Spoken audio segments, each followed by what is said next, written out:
Assalamualaikum warahmatullahi wabarakatuh. Selamat bertemu kembali pada perkuliahan praktik hidrolika. Pada kesempatan kali ini saya akan melanjutkan kegiatan kita. Untuk kita akan mencoba pemodelan menggunakan software HECRAS, tapi pemodelannya tersebut kita sesuaikan dengan Flume yang ada di kampus kita. Saya sudah membuat modul praktikum untuk praktikum kali ini.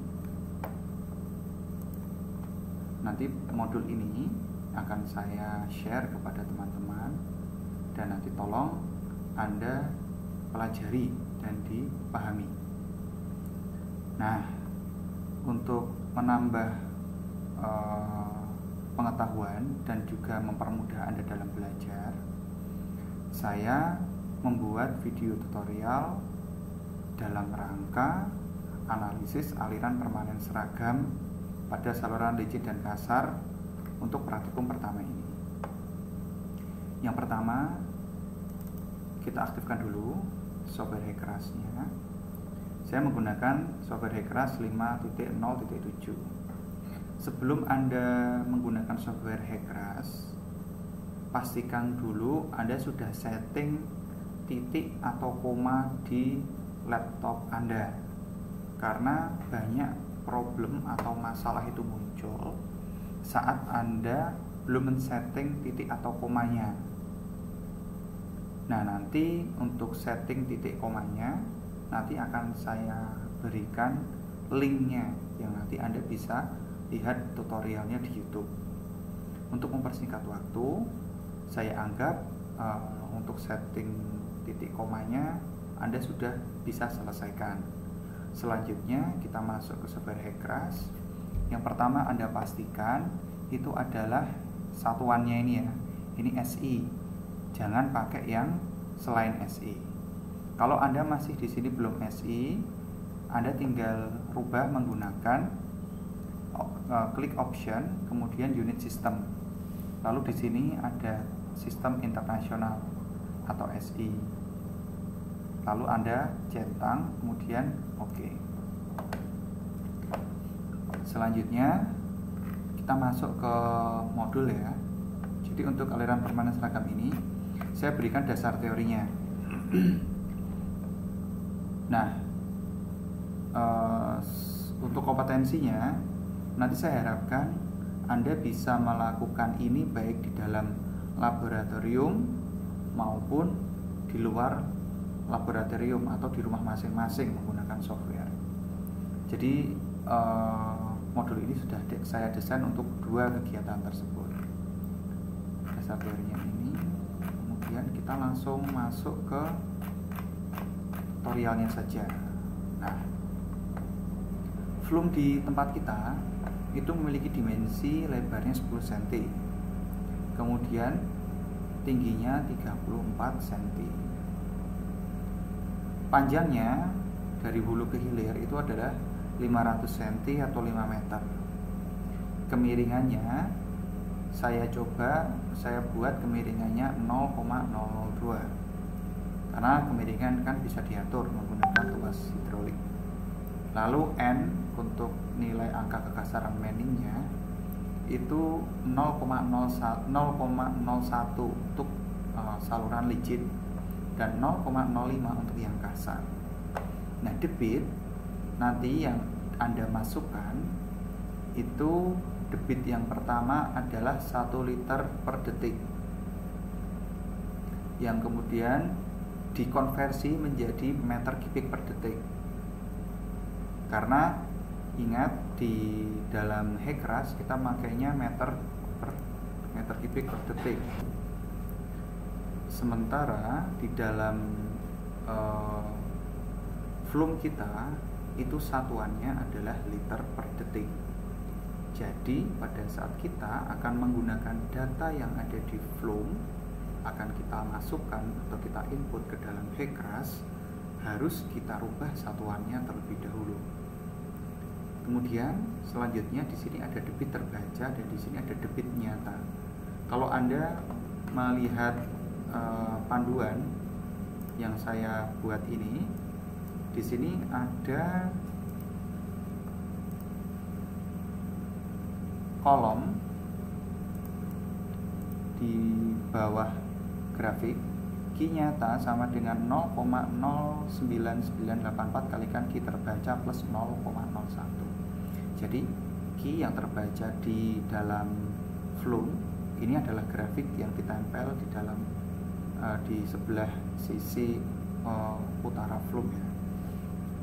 Nah, untuk mencari key nyatanya itu adalah key terbaca dikalikan 0,9984 ditambah 0,01. Jadi untuk mempermudah biar Anda tinggal input datanya, nanti Anda gunakan yang ini saja, debit nyata meter kubik per detik. Jadi ini yang nanti silahkan Anda input, makanya nih saya poll. Oke, sekarang kita masuk ke dalam proses analisis. Yang pertama, klik file, kemudian new project. Ingat, klik default project folder, lalu akan masuk kepada Hekras foldernya. Kalau punya Anda belum ada folder Hekras, Anda buat aja sendiri dengan cara klik create folder, lalu Anda buat Hekras. Oke, kalau sudah ada yang folder yang bernama Hekras, lalu kita buat folder dengan judul saluran Flume di dalam Hekras ini. Create folder, lalu kita ketik saluran Flume. Oke, kan sudah muncul ya sekarang. Oke, setelah muncul foldernya, lalu kita isikan di dalam title berupa saluran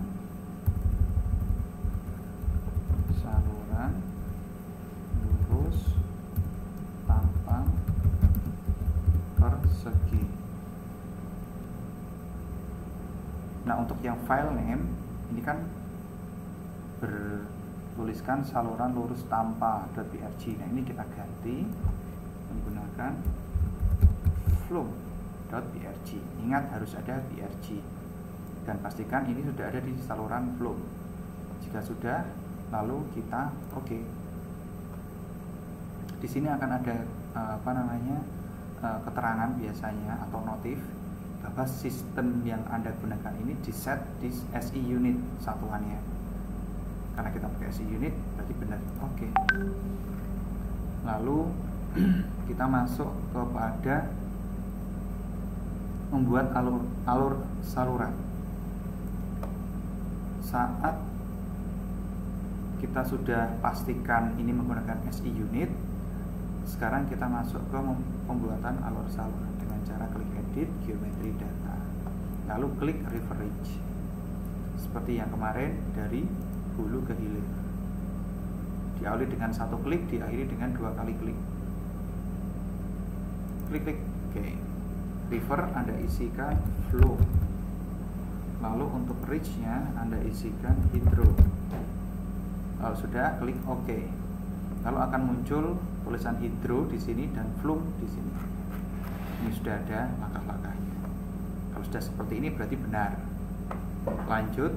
Selanjutnya kita membuat cross section. Cross section Anda tinggal diklik yang di sebelah kiri ya, di sini cross section.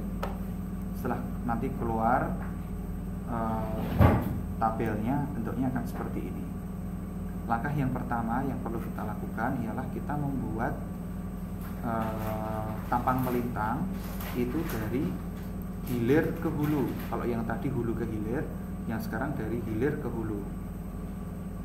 Caranya ialah dengan cara klik option add new cross section.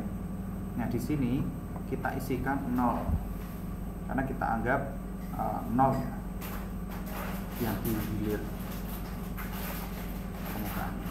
Nah, untuk description kita isikan sesuai di sini ya, batas hilir ruas hidro STA 0.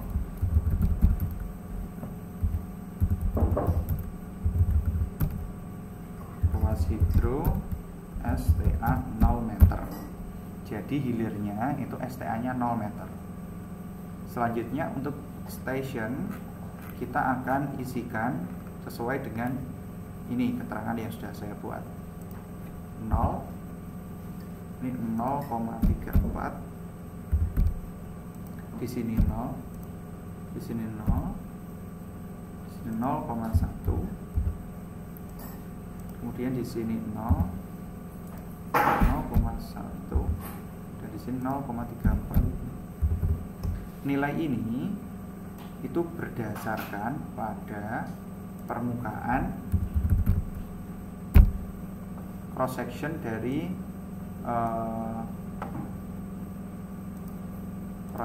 flume.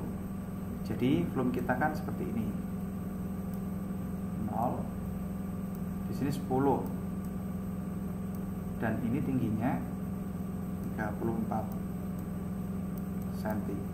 Maka dari itu pada saat kita masukkan cross section ini ke dalam tabel X dan Y, nah berarti, dan ini satuannya meter ya, satuannya meter. Jadi di sini otomatis titik ini, titik ini, titik ini, dan titik ini. Ini yang kita masukkan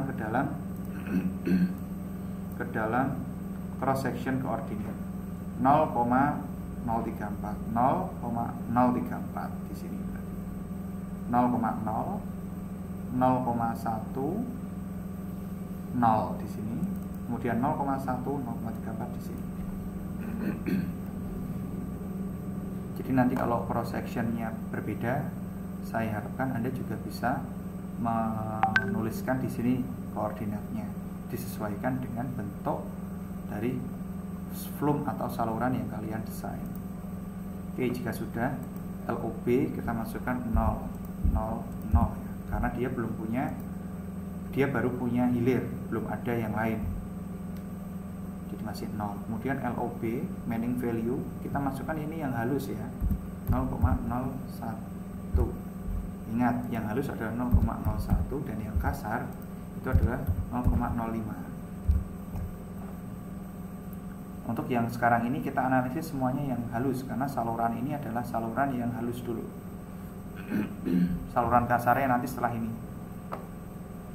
Kemudian main channel bank stationnya, left banknya kita isi 0, dan right banknya kita isi 0,1. Untuk contraction dan expansion dari kolom ini biarkan sesuai dengan yang ada di sini.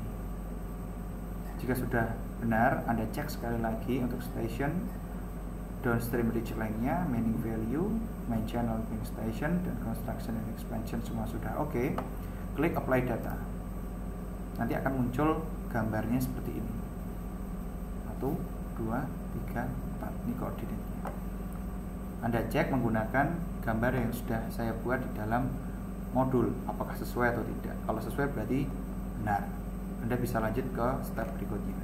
Tapi kalau masih salah, berarti Anda cari salahnya di mana dan segera dicari solusinya.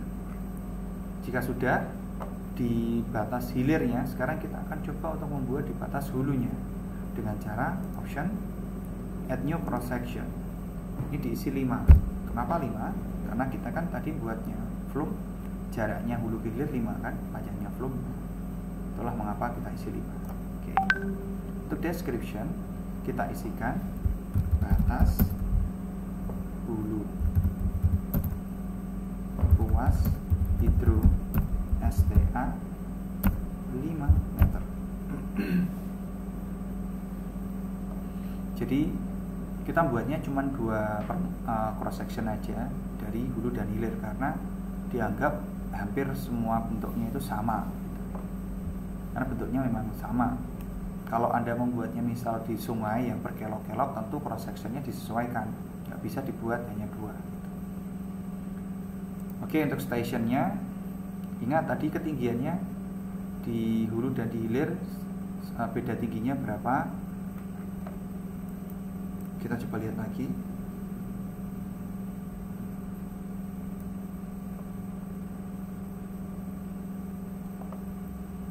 Nah, kita di sini mendapatkan angka kemiringan 0,02 S0.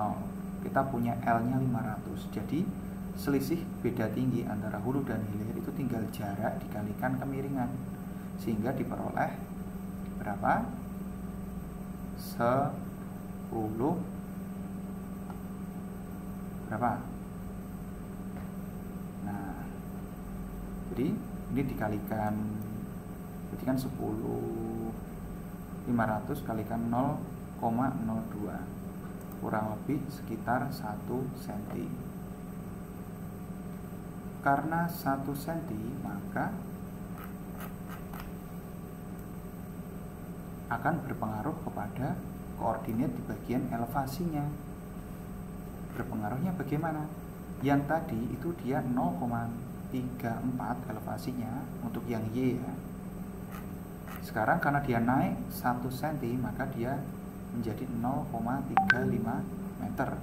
Berikutnya dengan elevasi yang lainnya, ini semuanya naik. Jadi yang tadi 0 jadi 0,01, 0,34 jadi 0,35. Lalu kita masukkan sekarang untuk X-nya, sumbu X-nya 0. Di sini 0,35. Di sini 0, di sini 0,01. Di sini 0,1. 0,01. Di sini 0,1 dan di sini 0,35. Ingat, pada saat ada perubahan tinggi, perubahan beda tinggi dengan ciri berarti ada kemiringan, kemudian ada jarak ya.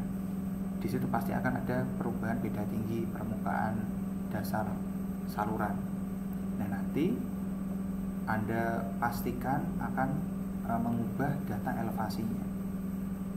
Untuk data stationnya pasti tetap, asal permukaannya sama, lebarnya dan lain sama ya sudah tetap. Tapi elevasi pasti berubah. Kemudian sekarang LOB kita isikan 5. Kenapa 5? Ya karena memang tadi jaraknya kan 5 gitu ya. Kemudian meaning value tetap, LOB nya kita isikan tetap, yaitu 0 dan 0,1. 0,1 ini jadi left banknya itu diawali dari 0, right banknya diakhiri dengan 10 cm, karena kan ini 0 10 cm kan, jadi left banknya itu 0, right banknya itu 10 cm. Nah 10 cm ini dijadikan meter, jadi 0,1. Ini tetap sama. Jika sudah benar sesuai dengan ketentuan, lalu kita klik apply data. Nah, nanti akan muncul gambar seperti ini. Jika sudah, sekarang kita masuk ke interpolasi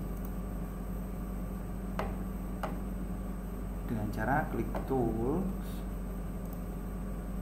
XS interpolation within a range. Nah, di sini Anda masukkan maximum distance. Jadi kita interpolasi tiap berapa senti jaraknya gitu ya. Nah, ini saya coba masukkan interpolasi per 50 cm atau setengah meter. Karena satuannya meter ya kita masukkan setengah. Dan ini kita pilih yang paling besar ya, decimal place in interpolated. Biar tingkat ketelitiannya juga lebih besar, karena kita masukinnya ini kan datanya sangat kecil, berupa 0,0 ya, karena memang volume yang kita gunakan kan kecil.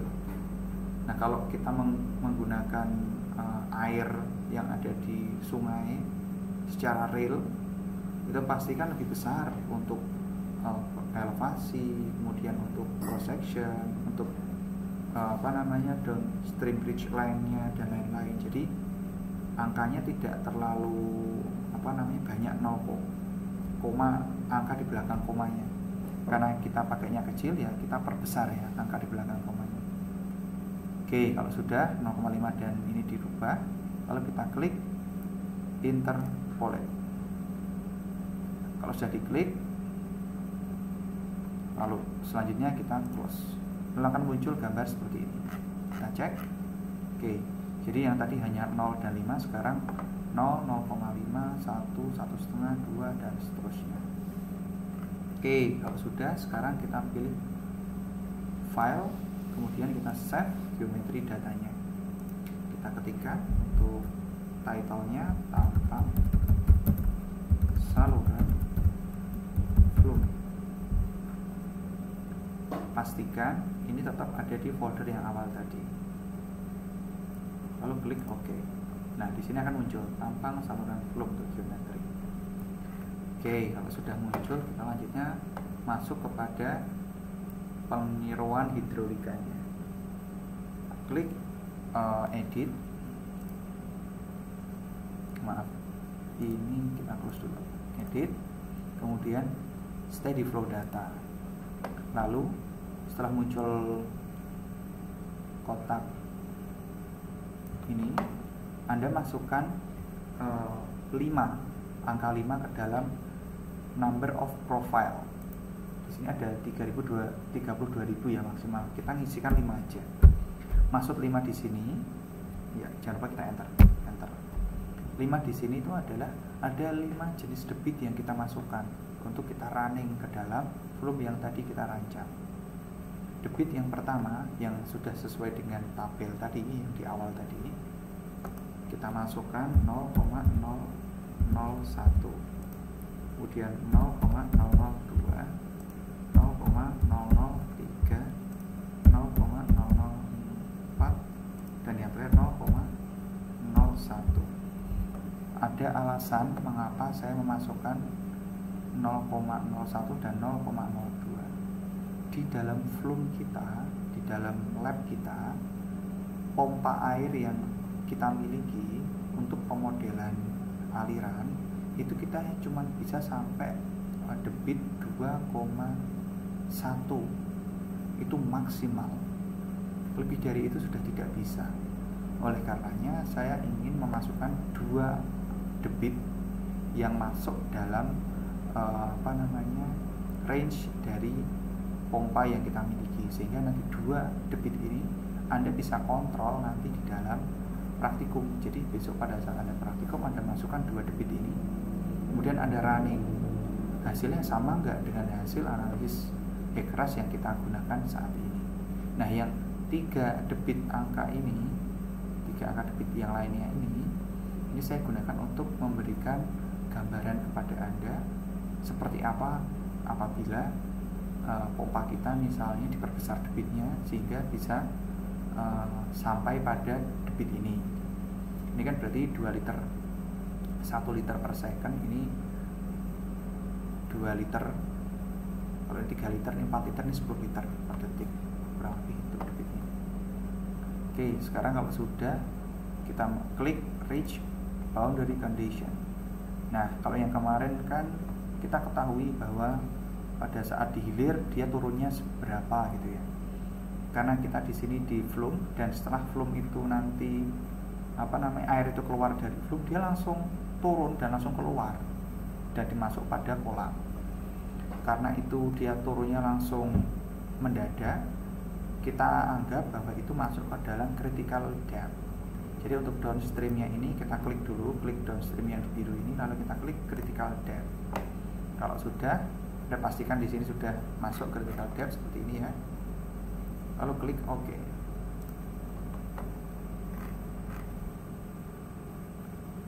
Kalau sudah benar ya tadi, Anda klik apply data.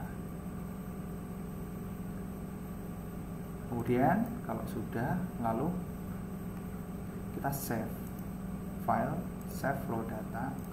Untuk title Anda isikan debit aliran 1, 2, 3, 4 dan 10 liter per detik. Anda pastikan ada di folder yang awal tadi ya, lalu klik OK. Anda cek di sini, tuh sudah masuk ya, debit aliran bla bla bla. Lalu kita akan mulai run. Yang pertama klik run steady flow analysis, lalu selanjutnya Anda klik file, kemudian Anda klik new plan. Lalu akan muncul di sini kolom title. Anda masukkan ke dalam title tersebut ialah hitungan profil aliran permanen. Anda pastikan di sini, kemudian klik OK. Nah, lalu akan muncul kotak enter the short line identifier. Ini Anda isikan saja S01. Klik OK. Kalau sudah, lalu kita klik compute. Nah, dia sudah jalan. Anda pastikan di sini sama ya, 111. Oke.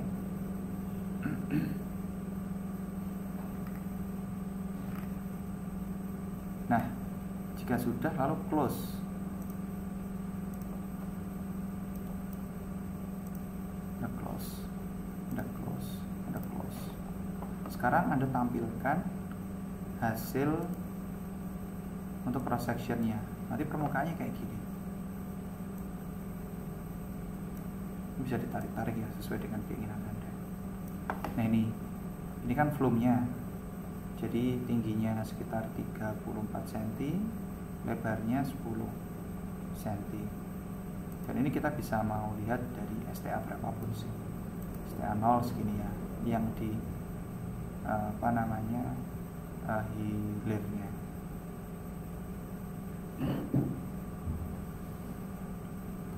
Ini ada cek ketinggiannya di sini, berarti debitnya ketinggiannya sekitaran ini, sekitar berapa senti, 2 sentian ketinggian airnya untuk di STA 0 nya.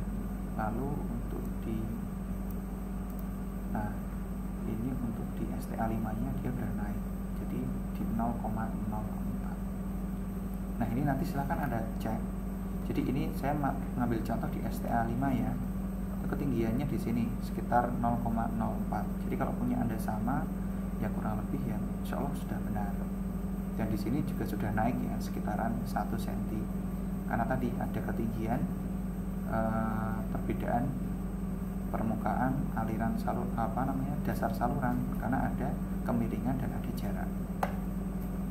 Jika sudah benar, lalu kita masuk kepada profile plot untuk yang tampak memanjang. Anda jangan bingung kalau bentuknya seperti ini. Ini biasanya masihnya di skala.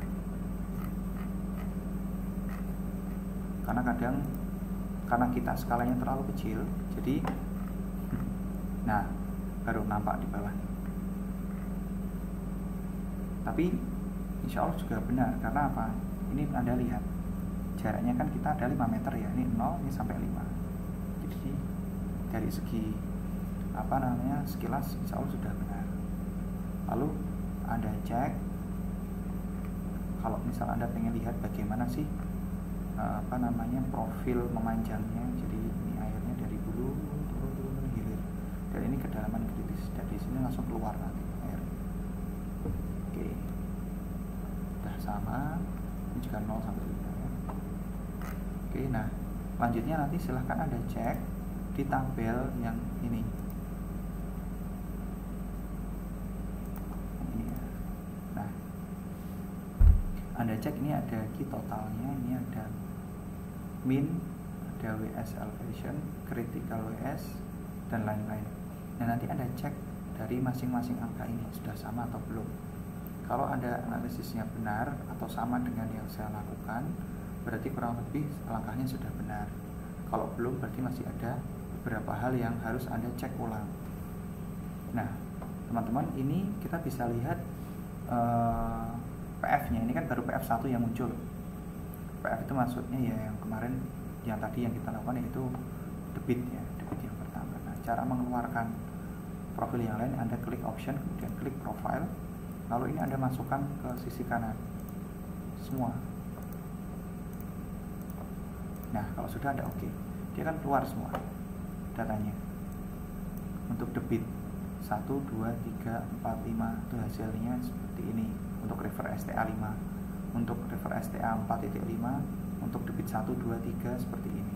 Nah, data ini sudah saya copy ke dalam. Nah, ini hasilnya ini di bawah. ini sebagai salah satu sarana untuk Anda ngecek. Jadi silahkan berdasarkan buku tutorial yang saya buat, kemudian video tutorial yang saya buat pula, ini menjadi dua sumber yang dapat Anda gunakan untuk belajar untuk program HECRAS di awal ini. Jadi kemarin kita sudah belajar software HECRAS umum berdasarkan buku dari Pak Istiarto, dan sekarang saya mencoba untuk merubah kasusnya berdasarkan kasus yang kita alami kalau kita bisa praktek di lab gitu. Nah, selanjutnya untuk praktek-praktek berikutnya kita besok juga akan melakukan pemodelan. Misal untuk praktek nanti ada cramware, ada pintu air dan lain-lain, nanti juga saya minta Anda untuk membuat pemodelan. Karena ini masih awal, jadi masih sederhana. Jadi hanya sekedar bikin profil, dikasih debit, diberikan keterangan-keterangan yang diperlukan, lalu di running, selesai. Nah, kalau besok udah ada kasus-kasus lagi yang lain. Oleh karenanya, mohon sampai dengan langkah ini Anda pelajari dengan baik, pastikan Anda benar-benar paham. Jika ada kesulitan atau ada pertanyaan, Anda bisa chat di grup yang sudah tersedia. Kurang lebih itu dari saya. Terima kasih atas perhatiannya. Assalamualaikum warahmatullahi wabarakatuh.